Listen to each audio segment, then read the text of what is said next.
Critical Blast, where pop culture gets blasted. And good evening, everybody. I am RJ Carter, Senior Managing Editor here at criticalblast.com. It's another wonderful, balmy night down here in the Critical Blast Caverns, and we are going to continue the unbroken streak so far of many, many days of talking with comic book crowdfunders and creators. And tonight, all the way from the Bermuda Triangle, we have with us Mr. Drew Krevi. Drew, how are you doing this evening? Great. Thanks so much for having me tonight. Glad to do it. So Drew has a book, and we have the link below in the description. It's an Indiegogo book. I've always tried to make sure I get that one straight. Island 19: A Tale of the Bermuda Triangle, and this is a new style that I'm seeing here. I've not seen many comics take this style on, but we'll get to that as we move along here. Drew, why are you doing comics? Well, first off, I'm a huge fan. Comics have really spoken to me. I think that the medium is such a great way to tell a story. Those are audiobooks, by the way. That's true. I guess when I read them, I hear them speaking to me. But they're awesome because it goes back. I'll tell you what, the first comic book, and I was looking for it today because I have it. The first comic I ever bought. Oh, cool! And it's an Iron Man. I can't remember the number. It was early '83, late '82.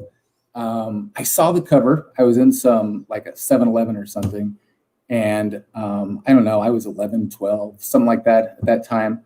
And I had always watched, like the Super Friends and some lame cartoons that were what represented superheroes.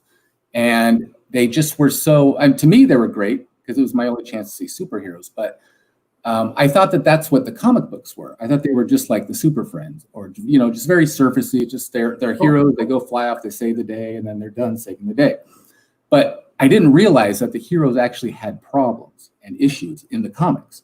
And so when I saw the cover of this Iron Man, where Tony Stark was on the cover and he was all grizzled and drunk, and he had his helmet off, and he was handing the helmet towards the viewer, and he was saying, "I can't take it anymore. You be Iron Man." I just thought, whoa, what is this? And I thought, wow, okay, wait a minute. So I just grabbed it and I bought that thing, and I've been hooked ever since on comics. And so came into the classic point.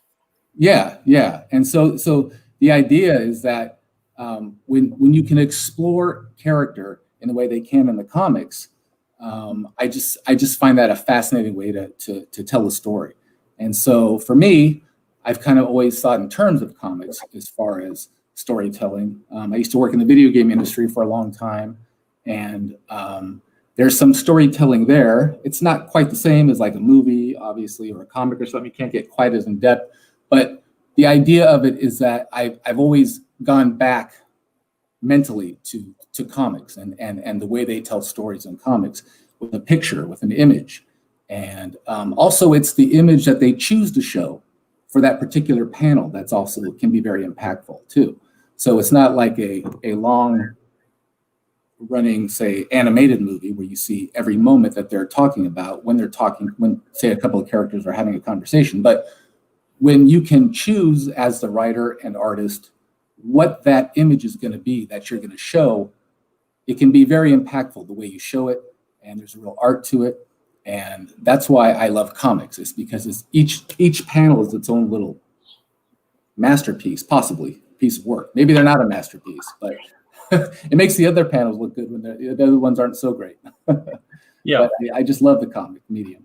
Yeah. Well, it's a medium like it's its own unique thing, and I always I say this a lot, where you can tell stories in comics if you understand how the medium works and take advantage of that you can't tell in a book or in a movie, right?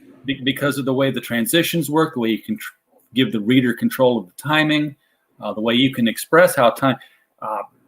Will Eisner does this fantastic piece where he shows the progression of time in a page, and he's got this conversation going on in the background with these characters, and in the foreground there's a kitchen sink faucet.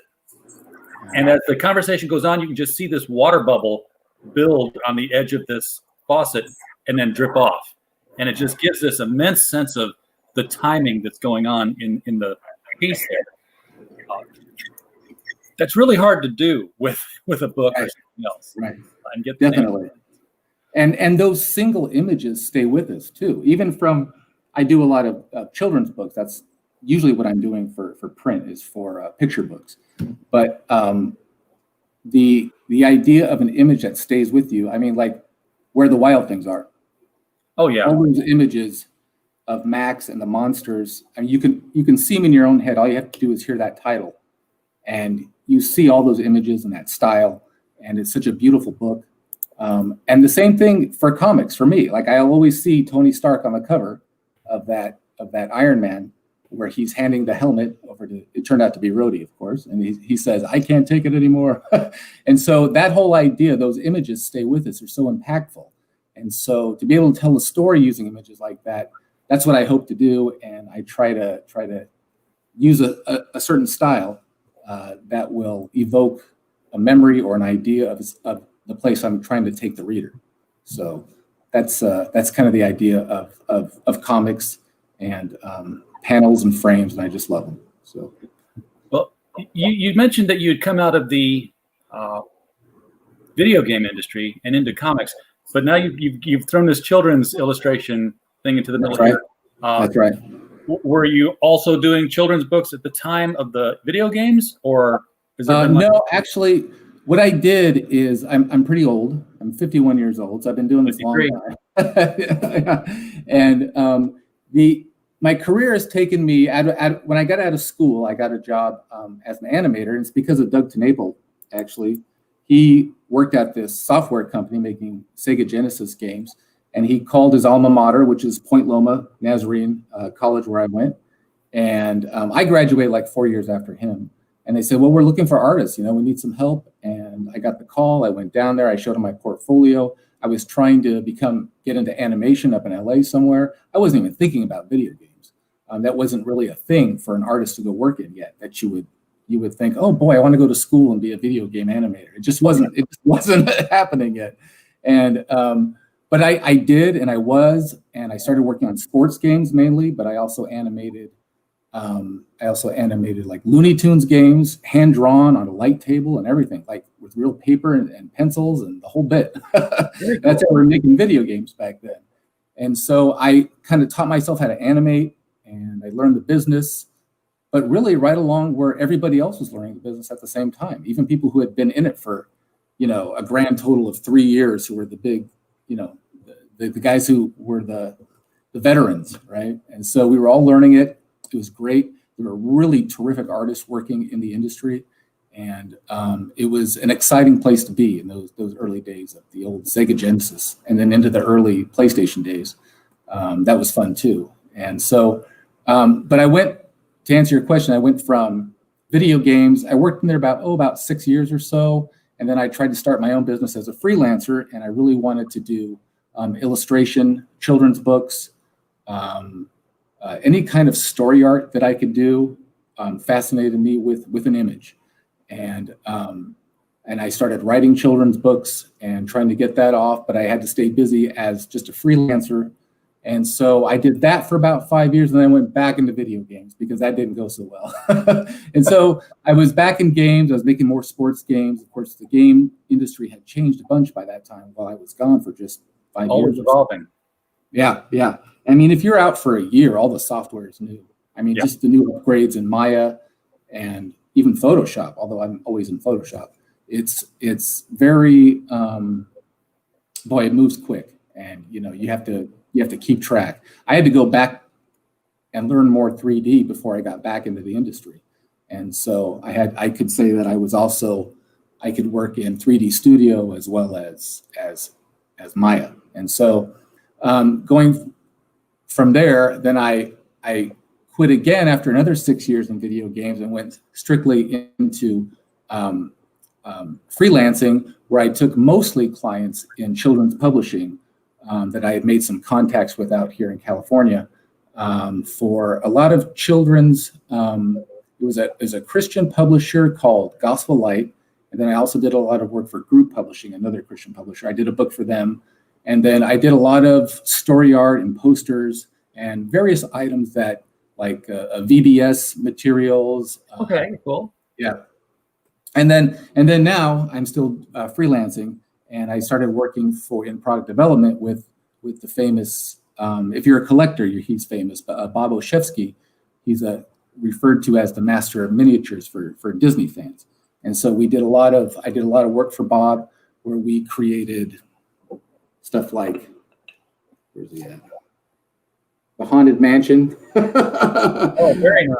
Right here. And we do stuff like this, and a lot of his miniatures, miniature sculptures he's famous for, that you could only buy at Disneyland. And so it was fun to work with all that Disney material and Star Wars material. And so I learned the product development side from a master, and that was great. What an experience. I would have paid him for the 5 or so years I worked with him to learn what he taught me. And it was amazing. And so, but yeah, it's been a long journey. I'm weaving in and out of the video game industry as an animator, as a concept artist, and a lot of children's publishing. I did a series of books for, who's the publisher? It's Rose Kids Publishing from Hendricks and Rose. And so I did it. I'm always busy. I've always got something going on as far as being a freelancer, but that allows me to work on a comic book now. And so it's a story I've had kind of brewing in my head for a while.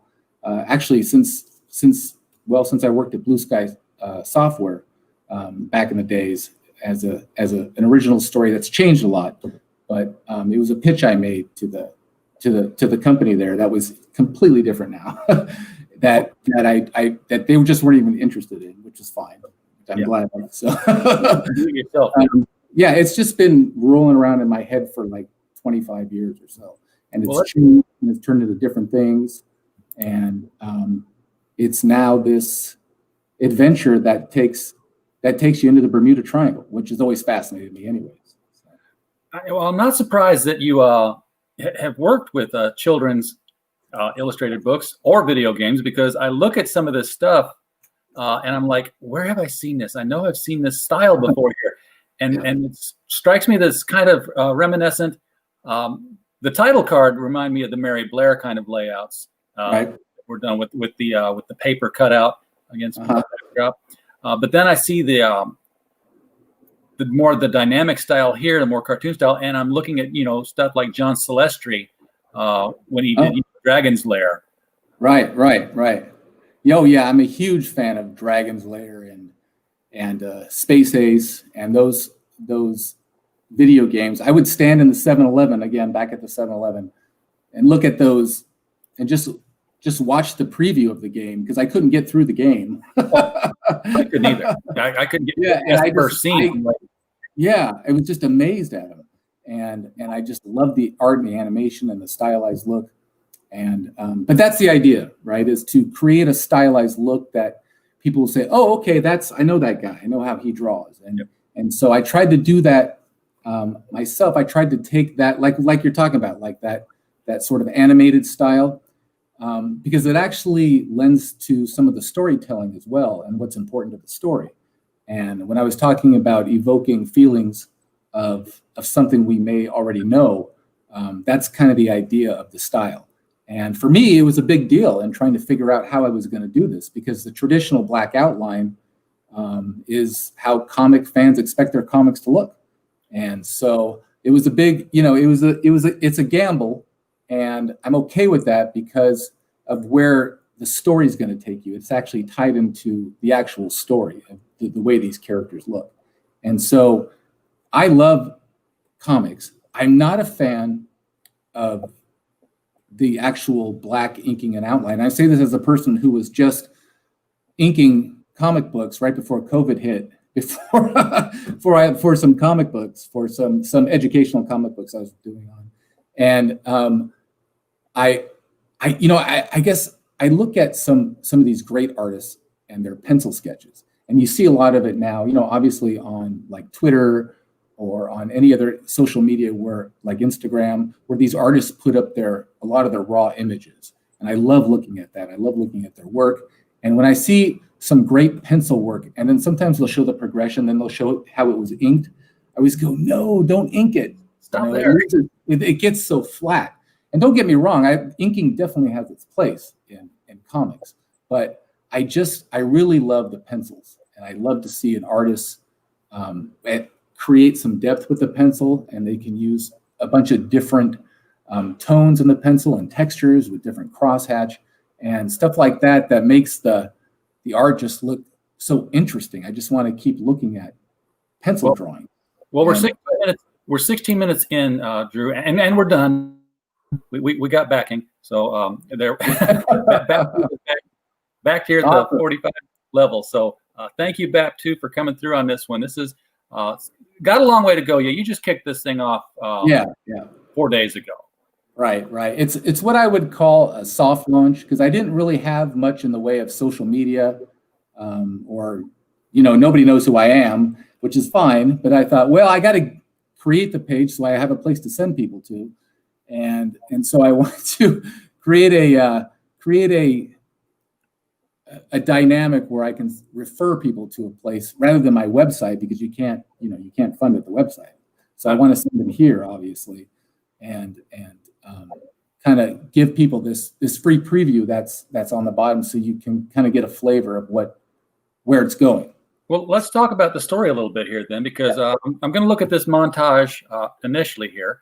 Okay. I've seen the guy with the Nazi tattoo on his forehead, and this guy's obviously in uniform. But given that we're seeing the airplanes and the airship and the submarines style that they are, this would appear to be a period piece. And it's not like bad guy Nazi today, but this looks more like Indiana Jones and the Raiders of the Lost Ark movie. Yes, definitely. It's definitely a period piece in that the story picks up right there in 1945. I did a lot of research on this Lost Flight 19, which was fascinating to me. I'm already interested in Bermuda Triangle and aliens and Bigfoot. I don't know if I believe in those things yet, but I really hope a lot of those things are true, because it would be so fun. But when I was 13, I was cutting articles out of the World Weekly News. Yeah.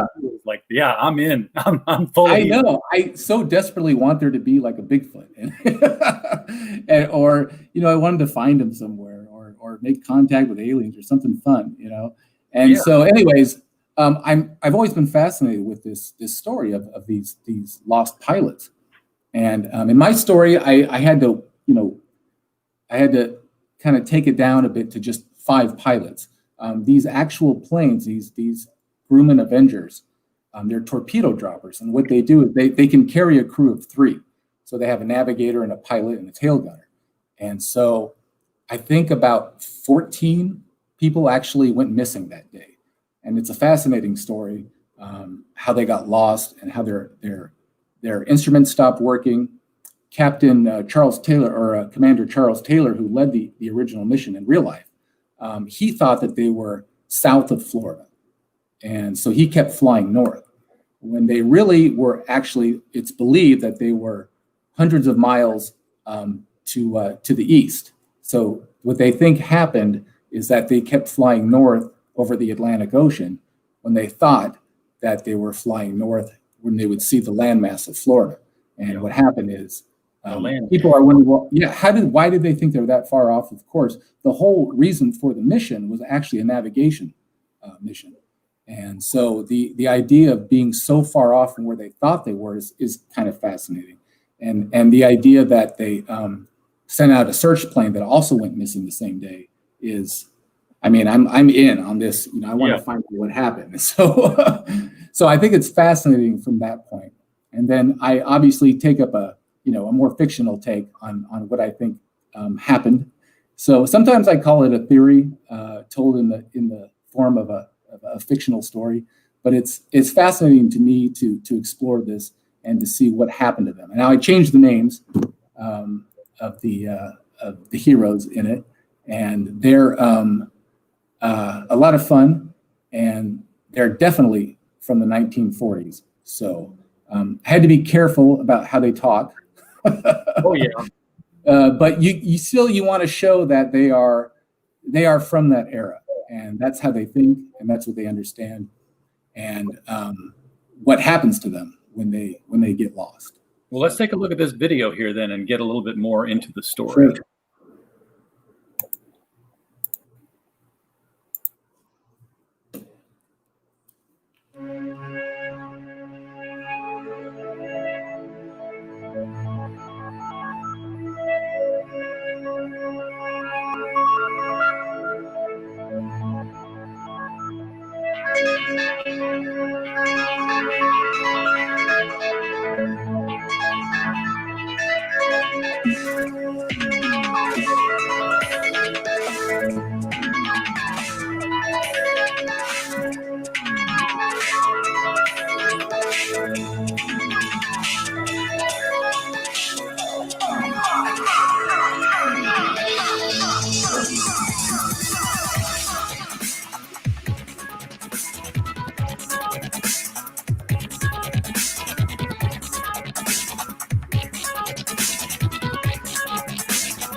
That better be public domain music. Yeah, definitely. That's definitely why the crazy 80s techno. No, I had to find I've done this something. before, and people have like put other bits of song into it, and I'm like, I get a copyright notice the next day. It says, "Yeah, you're not playing this one in France." I'm like, it was their own show. It was Oh, their I own see. music. Yeah, I actually did a long search online, and I actually picked a really awesome song. I love the opening theme to the Jessica Jones series that was on Netflix. Oh And I yeah. actually had it to that, and I knew I couldn't use it, but I used that to edit it, you know. And I was so saddened when I found one that was as close as I could find it, you know, that was public domain. So my apologies for the music, everybody. So we have a question from the chat here. Talking page count. We haven't got into the physicality of the book yet, as I call it. How many pages? And if you had to give it a rating, would it be PG? Yeah. I'm shooting for between 90 and 100 pages. That's dependent upon how much of the backstory of some of the other characters that appear that I could get into, because I think it really adds to the emotional impact of the story if we understand where everybody's from. But that's TBD, I guess, to see how close I'm also getting to finish it on time as well. But yeah, we'll see. Oh, and as far as PG, yes, definitely PG. There's no blood or gore. That's about what you see right there. Is it? There won't be much more than, I call it, comic book violence, and that's about it. And there's no foul language, no nudity, nothing like that. So. All right. So I'm going to just use the 100-page estimate because it's easy math, and I'm going to ask you, what is wrong with you? Because this is a $25 graphic novel and it's 100 pages. Have you not seen how these things work? Well, I didn't want to scare people away. I'm a first-time Indiegogo guy, right? And I thought, well, I got to give them something here. What I wanted to do was just make enough money so I can get copies, really, and have them created. And I always thought, well, what I could do later is I don't want to hit the backers up too hard, right? What I want to do is, if it goes well, I'll have the copies and then I can sell them myself, probably at a more of a $30 price range, that kind of thing, for that 100-page book. And so that was my thinking anyways, but you're probably right. I should probably make it like $75, I think. Yeah, absolutely. But this is, and it's the very first, it's not the very first. You can get it for $10 in the PDF version. Everyone's got the PDF version opportunity here. But $25 for, and this is 16% off. So it's 4 days in and you're already on sale. Is that like a first week sale or something?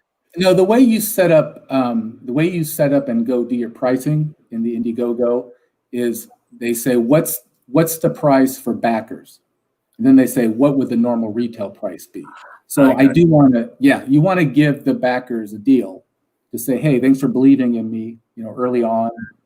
The whole thing's not even done yet. You don't really see it, but you're willing to give this percentage of it. I say, great, thank you very much. So that's the way that's kind of how they handle it, and they try to encourage you to give a break to your backers. I think that's probably a good way to do it. I think so too. And get it to the backers first. Yeah, definitely. That's a lesson that's been learned the hard way. Right. So the next level down here, Island 40. Okay, wait a second. You're doing okay? I got you. Island 10, Island 25. So Island 19. I'm guessing there's at least 19 islands in the Bermuda Triangle, and that's where this one happens. Well, there's actually, I can tell you what the joke is going to be in the story, because it's not like a spoiler or anything. But when some of the characters reach the island, they want to honor the fact that they survived and they made it to the island. And they say, so, well, what should we call it? Let's name it after the flight. And another one says, you want to call it Flight Island? And the guy says, no, we're going to call it Island 19. So some along those lines. So, but the idea is that they try to honor their own flight by naming it after their own mission. So cool. So the next item up here, and I'm trying to. What did I just do? I clicked on something. Let's go back in case that brings up all my credit card information. Ha ha. There you go. Because I am registered in this Indiegogo thing too. Okay. So here we go. One Island 19, the graphic novel, which was $25 up above. So for the extra $20 here, you are getting it signed. Is it not signed up here? No, that one's not signed. Okay, so you're getting the signature and you're getting all the stretch goal items. Right. The first level of stretch goal items. Yeah. So whether or not you hit the stretch goal, they're going to be included in this one. Well, no, that makes you eligible for the stretch goals. Gotcha. Yeah, right. But the stretch goals are only a few thousand past they started just a few thousand past the original goal. So the idea is that, tell your friends, and then maybe they'll come by and say, hey, this looks kind of cool. Let's sign up for this guy. And that's kind of the idea, is to help spread the word. And the stretch goals I'm hoping to get to, because I really like this stuff as a product developer. There's a lot of fun stuff out there. And I can't wait. I don't know if you've seen it, but there's a patch down there. That's the thing I can't wait to get. I want to get the lightning patch. And take a look at it. Just reading really fast. A lot of this is like little golden book stuff, and then you've got Hitler's head in a jar. Right. Quite the interesting mix, huh? Yeah. And we're going to get back to that angel and why he's there. Okay, so this is the Lightning Cat's patch. That's right. That's a big part of or not a huge part, a big part of the plot, and it's the imagery. I just think it's cool, and I just want one of those patches myself. If we get to the point where we can get those made, I'm gonna go out immediately to some kind of surplus store and get some, olive green shirt, army shirt. I'm gonna put that thing on my shoulder right there. Get your canteen carrier and yeah, exactly. Put it right on it. That'd work. And up to 12 trading cards. So you've got some ideas.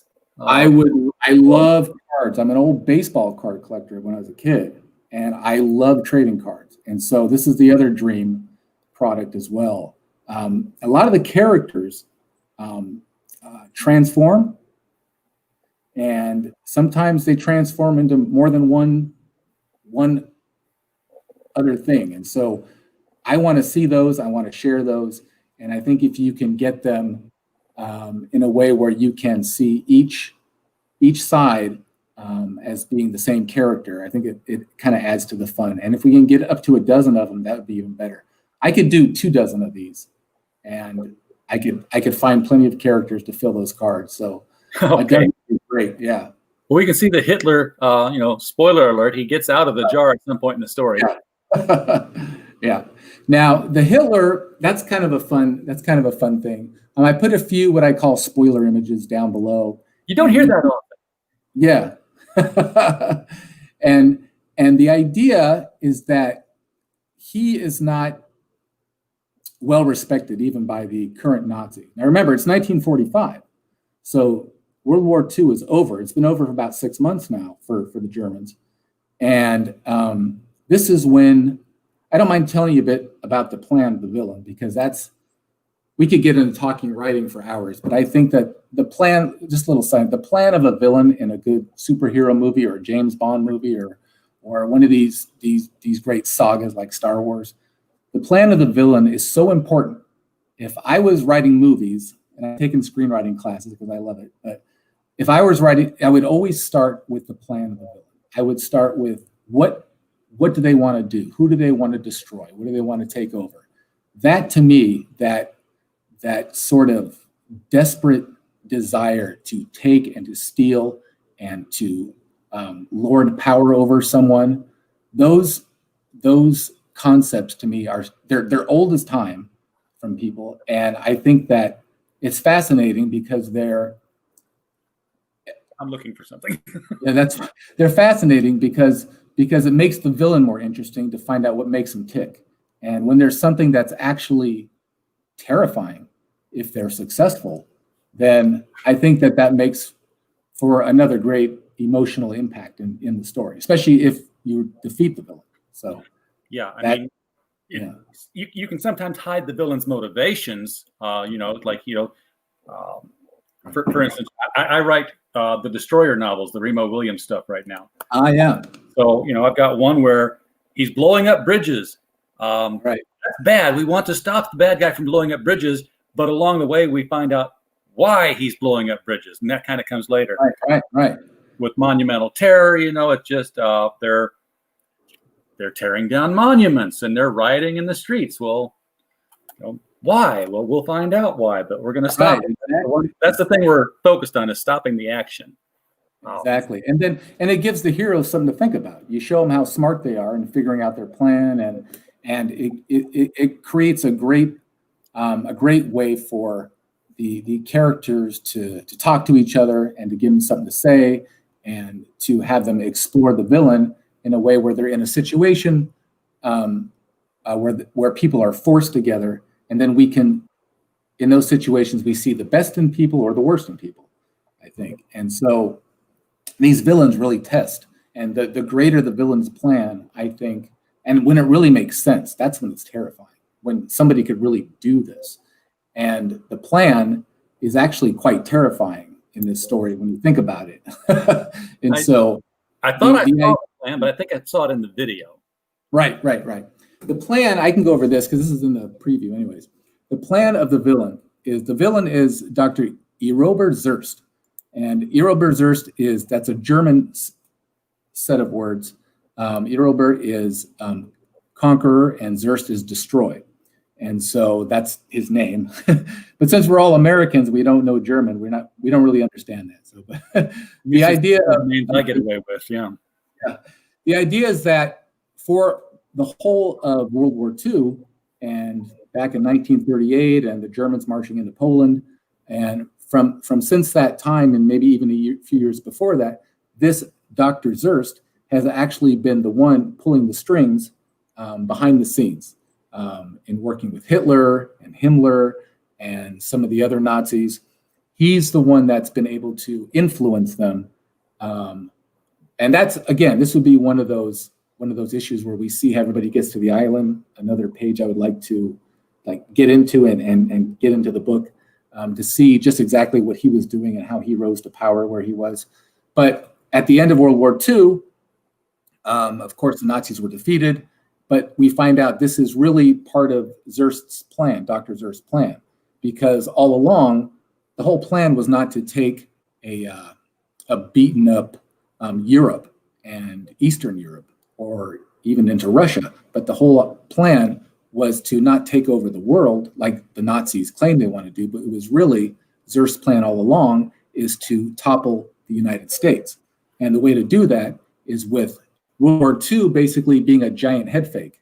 And that he's saying, and Zurst, of course, being a villain, was willing to sacrifice all these Nazis at the top to see his plan fulfilled.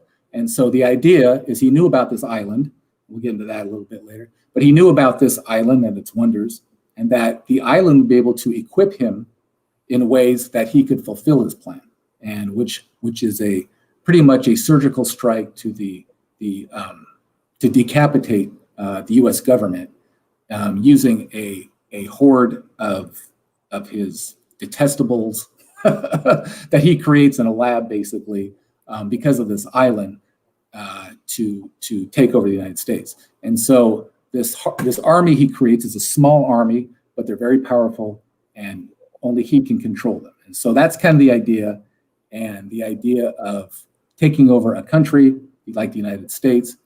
And we see that Dr. Zurst also has an unusual understanding of the United States and what it will do in the second part of the 20th century as well.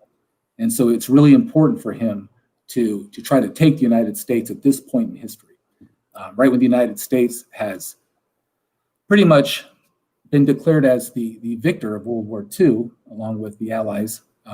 There was really a great deal of power in many ways that was handed over to the United States to create the New World Order that we understand today. And so the idea of Dr. Zurst understanding what all that meant, he found it imperative that he had to take the United States at this time, especially right after the war, after we've been somewhat depleted, even in victory. He thought that this was perfect timing to go in and to conclude his plan. Oh, yeah. Deplete all the resources and then walk in and take them while they're exactly. Right. And so his idea is that, okay, so here's this great nation. It's very strong. They'll have all these untouched resources that are available to them as far as food and steel and the factories they have. And so he's found a way to take this country over without destroying it with bombs and with weapons. And so that's why this army is so necessary for him, and why he's also used the Nazis to bring this whole thing about, to deplete a lot of the world's powers of their ability to make war after this 5 years of World War II. So he's pretty smart, and he knows what he's doing, and he's got a plan to do it.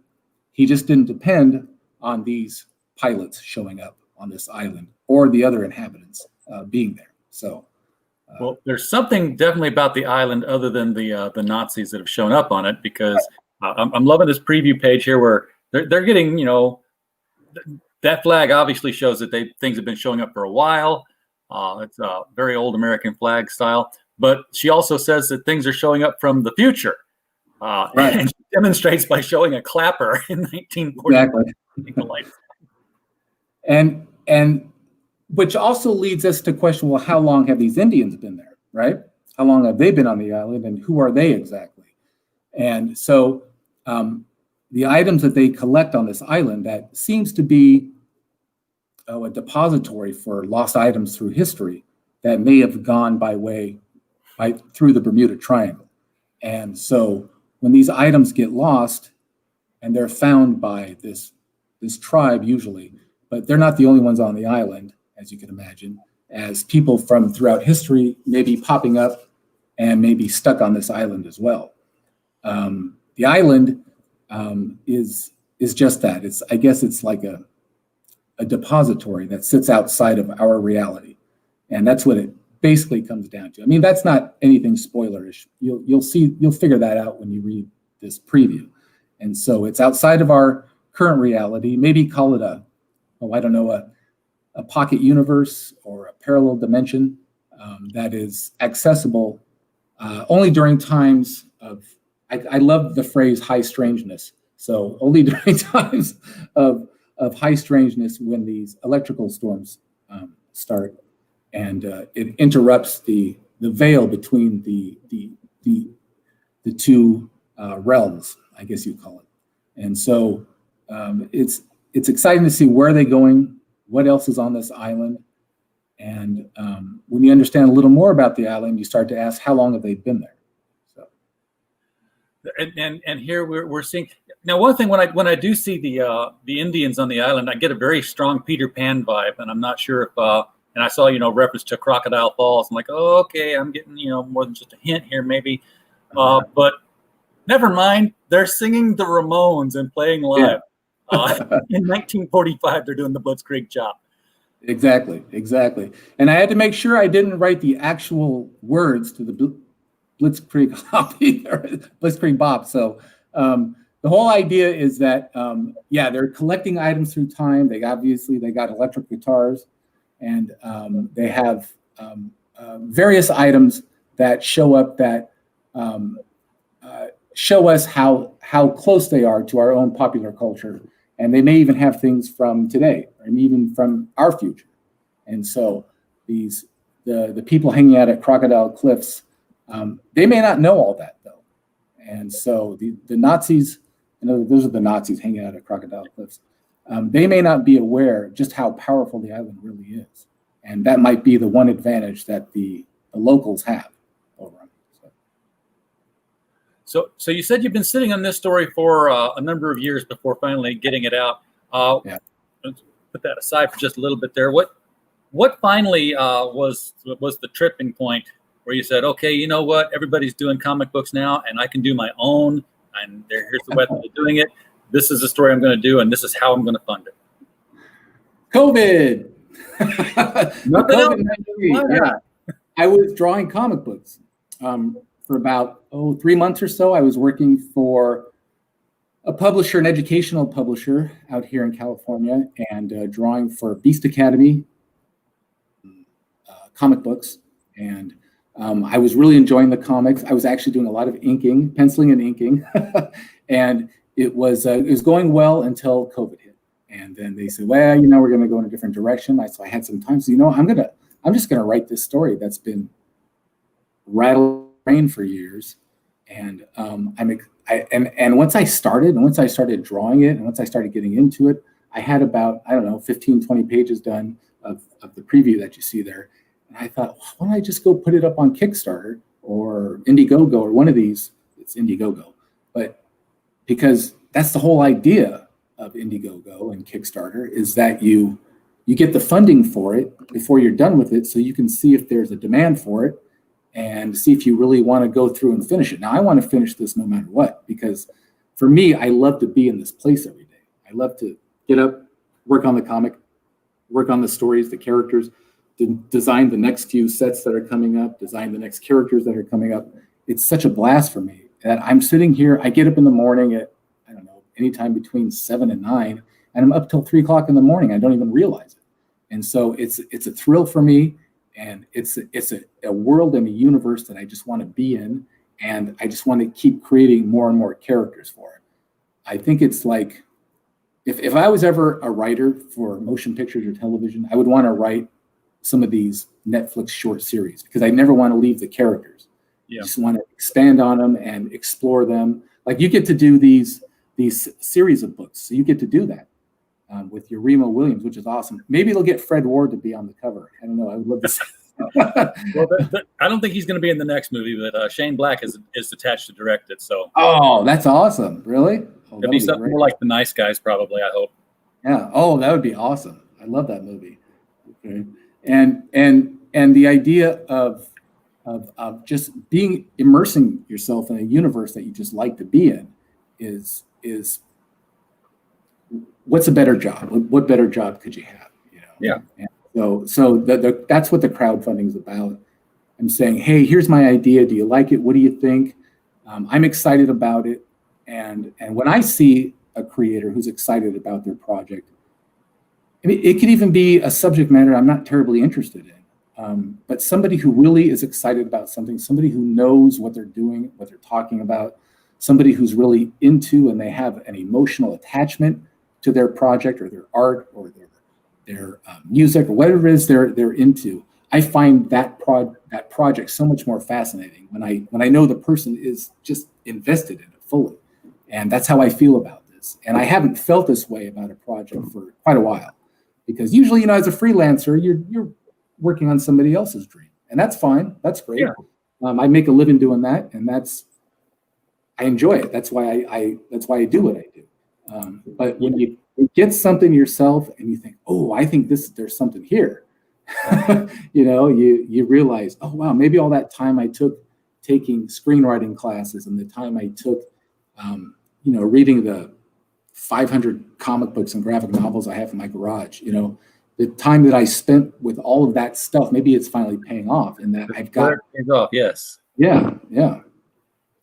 So you've got a 60-day campaign. I normally see like 30-day campaigns, and then after the 30, they go into the option to extend it for 30. You're taking the full 60 right off the top there. What was the strategy on that? I mean, obviously they all do it, but since I knew I would have this sort of soft launch, this soft start, I thought, well, I'll look at it as a way to spend time to explore ways to create interest and excitement and generate some kind of eyeballs to come in and at least look at it. And so I thought, well, I'm going to give myself plenty of time to do that. I'm going to try different avenues. I'll try social media, and I'll try to talk to whoever I can talk to. And thank you so much for having me. And I'll try to maybe do some advertising on social media, Facebook ads, Instagram, that kind of thing. And so I thought I would just give myself a lot of time to say, okay, here it is. Here's a place you can go. Here's a link, and check it out. And also I thought it would give me time to make changes to the campaign as it went along, like updates. And the more updates, I think the better, because the story as it unfolds, the more drawings I do, when we see the characters all together and when we see them changing, without giving too much away, I think that it's beneficial to the progress and the promotion of the campaign. So I think that it shows that, okay, this guy's serious about this. He's into it. And yeah. What's your pacing of production? I mean, when you sit down to do work, how long does it take to get a page done? I mean, you're talking like 3 pages a week, a page a day? Yeah. It's a little different each one. When I first started, it was a little slower because I didn't have all the characters in complete design yet. And so once I get to the point where I've drawn the character a few times, then it goes pretty quick. I either draw on paper and scan it in, or I just draw on my Wacom tablet and I paint it right there.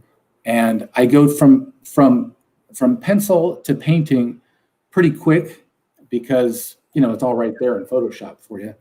And I don't have to wait for a writer.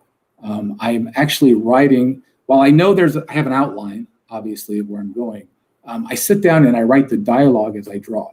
And I found that method because when I'm drawing for concept art or for character design, and I'm in the early conceptual stages, that's where all the ideas are hitting. That's where you're getting this sort of like a wash of ideas over your head, and you're just into it.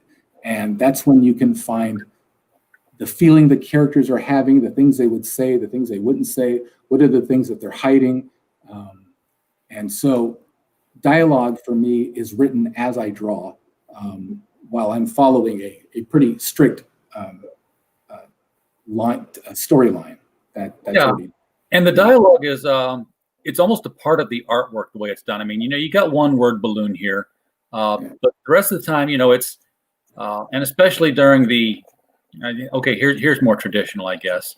But when I was seeing the Ramones concert, it was a lot more built into the background as part. It was part of the picture. Right. That really is from a lot of children's book stuff. But the idea, I think, in differentiating between spoken word and music, also, I thought that gave me a chance to show the text in a different way.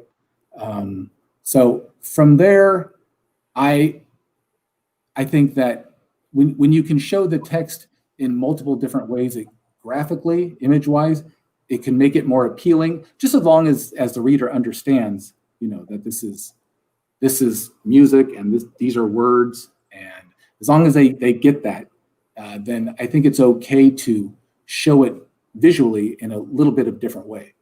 And so that's kind of the idea behind seeing it written differently like that.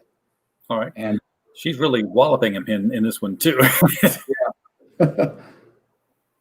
They're not nice kids. No. And again, I'm seeing, reference to a codfish here, so I'm getting more and more Peter Pan vibes, but no spoilers. No, that's fine to think that, because I'm just saying, maybe you're being led down a path where that's where your head should be, and that you're expecting to see things in a certain way, and maybe that's why the style is like the way it is, but maybe there's another head fake coming, and so that's the kind of the idea is to enjoy a story about characters who continue to change, but it all makes sense. There'll be a way to understand this that's going to tie a lot of things together. Right. So the reason I was originally asking about your rate of production was because you've got an estimated delivery date, and I think there we go, April 2021.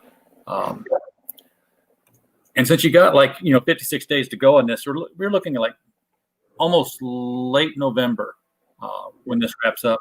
I guess that's still, you got those 2 months and then 5 more months beyond that to finish up. So I guess that's, within the realm of doing if you're able to keep the rate up.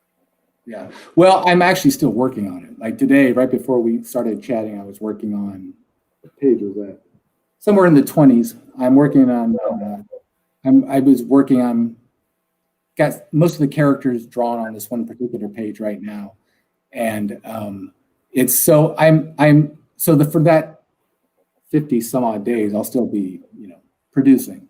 So, but like I say, it gets faster and slower depending on just what it is. So I could do as many as 3 pages a week, or maybe 1 page a week. It just depends, and how many hours I'm working. I think though, the longer I go, I'll have more of those 2 and 3 pages a weeks. So, but also I think that, I don't work an 8-hour day. No artist does. When your office is home, there's no such thing as an 8-hour day. I'm working 15-hour days. So exactly, at least, right? And so even when you're not working, you're researching, you're looking at something, you're doing something that applies to what you're going to be working on. And so that's all been thought out and put into the process. But if I have to push it back, I would rather push it back a month if it came down to it than to rush it and not make it look good. But I think Indiegogo actually gives you also a little leeway where they say this is your estimated time, and so hopefully I could do it earlier. I don't think anybody's ever hit it on the day. But I'm going to try. I'm going to do everything I can, and so my goal is to do what I can to finish up sometime in March to get the printing going. I'm looking for. My goal really is to find local printers here in Southern California, where I can go get it quicker. I can just go pick it up and then start shipping. And so that's the idea, is to get as much of this sourced locally as possible. I figure, I'm in an area here in Greater Los Angeles area where there's, I don't know, 6, 7, 8 million people between Los Angeles, Ventura County, all the way down to San Diego. I mean, I can go to any of those places to grab what I need. And so somebody's going to be printing books in there. Yeah, definitely. Somebody out there is going to do that. And I found a few, and I'm still looking at some more. Some guys have good prices. Some are a little more expensive, but that's what I'm weighing right now, and I'm checking them out. So they're out there. So we don't want to jinx anything, but what is the plan? What's the backup plan if you fall short of the 8,000? Well, if I fall short of the 8, if it's not too far away, and basically if I can afford from the funding to get the books printed, at least the books, I may just go ahead and do that and try to fulfill everybody's order. And the idea of that is because, like I say, I just want a copy of this myself. I mean, really, you don't go into crowdfunding your first time because you think you're going to be, a millionaire. You go into this because you're trying to create something that you dreamt about, and you're trying to get it made, and you're trying to get it in front of people, and you're trying to get eyeballs to look at it. And I still don't even know what my target market is as far as, is it comic book fans? Is it animated movie fans? Is it both? Is it a mixture of them? Is it all men? As mostly comic book fans skew heavily towards men, obviously. But would this style, would this invite more women? Would it invite more kids? Would it invite? So there's still some figuring to do on the target market. And so I think it's also exciting because it leaves a lot of more possibilities too, I think. And so as someone who has been reading comics my whole life, I also like all those things, the animated movies, and I still watch, whatever Disney or Pixar puts out, because that's just stuff up my alley. I just kind of like that. And so the idea is that if I can figure out who the audience is and maybe expand it from traditional comic book fans, but I still want to service them as well. And so the idea of finding that audience, it's something I'll be exploring in these next couple of weeks through some advertising, hopefully through the Facebook and Instagram ads that you buy. So. Oh yeah, and jump on as many streams as you can to put it in front of as many eyeballs as you can. Yes, definitely. For instance, R2D2 for Life says if you can already, try and talk with some other creators like Doug TenNapel or Mike S. Miller, or others that are willing to share their experience and pitfalls to avoid. So yeah, those are, you get on Doug TenNaples' show. He doesn't have a show. Does Mike Miller even have a show anymore? Get on people's show. There are people out there talking comic books. Get on. I would. Anybody who will talk to me, I'll talk to them. Yeah. Do you have plans for pitching this as an animated film afterward? Not at the moment. I mean, my brother-in-law, when he used to be my brother-in-law, I don't know, 15 years ago, he was an actor back in the day, back in the 80s and 90s, and he had the ability to go pitch ideas for television shows, movies, that kind of thing. And so when I got into, when I mentioned I took some screenwriting classes, I thought I would be writing some screenplays that I could give to my brother-in-law and he could pitch them.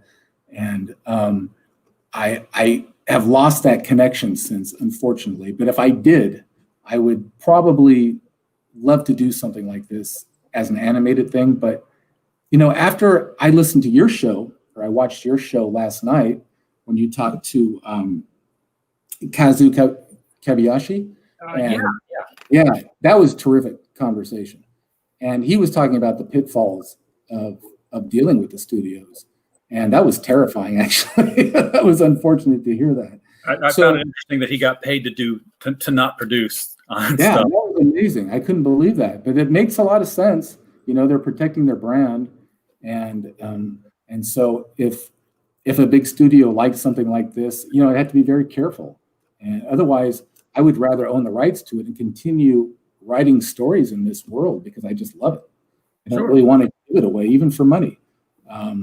Unless it's like, somebody offers you a crazy, ridiculous amount, you just don't do something. You don't give away your baby, And so that's the idea, I think, is to maintain control of it, even if it did go to another place. Yeah. And Billy Tucci, Sweet Cassies are all good suggestions. Literature Devil, it's another good one. Put stuff out there. Like I said, don't go on Rob Liefeld's show. We won't be able to tell the two of you apart. But yeah, definitely get on Rob Liefeld's show. Do that. Pop XP. Get on. Start. Sending these guys DMs and linking them to your product and getting them out there. And for everybody in the chat, the link to this Indiegogo is the very first link. Just go down to the bottom there and click that, and take a look at the options that are out here. It's $25 for a 100-page graphic novel. You're not going to get that from anybody out there. And I'm just assuming, looking at the preview pages, that this is your standard, 8 by 10, 8.5 by 11 page, or is it going to be more of a manga size book? The traditional 6.75 by 10.25 is the traditional comic book size. That's probably what it would be. I would love to do it 8.5 by 11. Every artist wants to make it as big as they possibly can. Sure. But that actually went into the figuring of the price. And so, but who knows? Maybe, if this thing took off and we got the kind of backing that I would be incredibly grateful to receive, maybe we could expand the size of it. I'm actually illustrating it at that size. I'm going to have to rework it into the smaller size. I'm illustrating at that size, just hoping that we can get to the point where we can make it bigger. So that would be awesome. That would be very cool. Yeah. All right. Well, Drew, thank you for coming on the show and sharing with us Island 19, A Tale of the Bermuda Triangle. We appreciate you on here and learning about that. Everybody's got a different product out there, and I learned something from each one of them. And this is a style. It's an unusual style. I think it's a very appealing style. So I think that people should be able to jump on that and broaden their horizons, so to speak. Definitely. Thank you, and thanks for having me. I really appreciate it. I didn't say it earlier, but I was also getting a Darwin Cook kind of vibe off of that. Not as much as the not as much as the Space Ace stuff, but there's periods in there when I'm looking at the planes and the equipment that I was like, oh yeah, that would fit very much in a Darwin Cook. Oh, I'm a huge fan of Darwin Cook. Yeah. The New Frontier is one of my favorite graphic novels. Absolutely, that's what I was thinking of. Was the New Frontier with because Silver Age and the airplanes. For folks in the chat, if you want to continue watching this kind of content, hit that subscribe button. We're supposed to say that all the time. I forget about it because I'm more focused on those hours watched now. But, return tomorrow. And tomorrow we will have with us Luke Stone Studios. We'll be talking up Hybrids, the Sons of Gods, and his superhero novel. And then Wednesday night, we have a huge show coming up with the starring Sonia Devereaux cast with Nick Kapatanakis and Todd Livingston. They'll be bringing the Frame brothers, Brian and Brendan. And as special guests, we will be getting that maven of the macabre, Ivana Cadaver, and Carolyn Pierce, who are co-stars with Sonia in her comic book movie adventures. So that will be a lot of fun. They've been on the show before. There are a couple of comedians who are now writing comic books. So hope to see you with that. And with that, we're just going to close out. Drew, let you get back to drawing some more pages. Awesome. Will do. Thank you. Thanks for having me, RJ. Really appreciate it. Appreciate you coming. We'll talk to you later. Good night. Bye-bye.